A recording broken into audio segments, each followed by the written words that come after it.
forms of governments. Actually, state and governments, states and governments. These two words are used synonymously. State and governments are used synonymously, but these two words are not same. Here, state has different features. State has its own significant features. That features are called as state has people, state has territory, state has government, and state has sovereignty. These are all called as the significant of the state. And government is the agent of the state. Government is the agent of the state. So here, without government, a state cannot rule the people, and without government, there cannot be a state. But because in the government, by the government, state control the people. State maintain the law and order in the nation. That is called a state. So here, state is not visualized. It cannot be. We cannot see state. By the activities of the government, we can see the state. We can see the state. So state cannot be. We can't visualize it. But by the activities of the state, we can see the state. That is called government. That's called government. Here, government is a word. Government is a word. This was derived from the Greek word. That word is called as gubernaculum.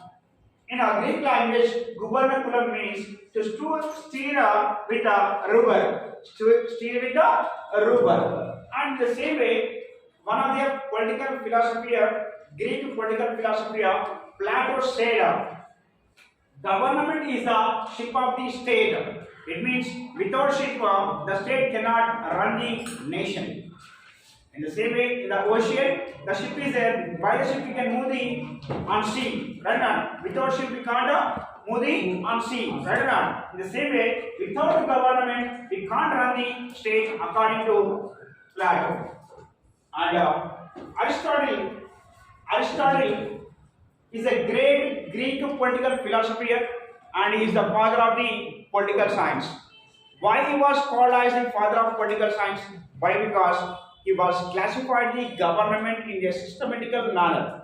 That's why Aristotle is called as father of the political science. How he was classified the governments? Based on rulers and based on the nature of the state. He was classified the governments based on the number of rulers, based on the nature of the existence in that period. He was classified the governments. Right? These are all called as governments. Right? For example, one ruler rule the nation. That government is called as monarchical governments.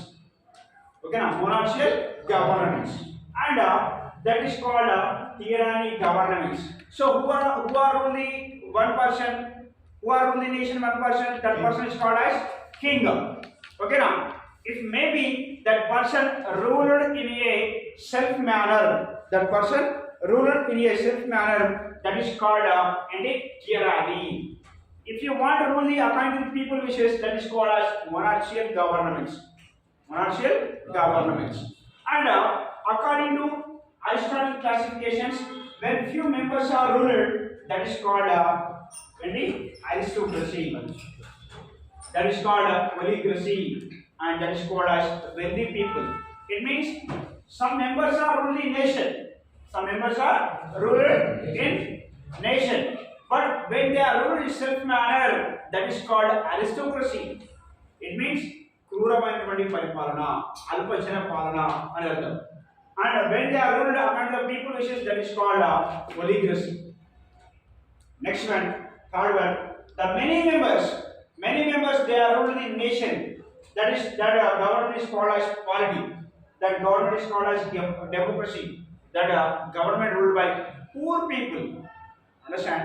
So when all the members are ruled, that government is called as democracy. When that all the members are ruled in the self manner, that is called as polity, according to Aristotle. అర్థమైందా? That is the classification of a Aristotle government.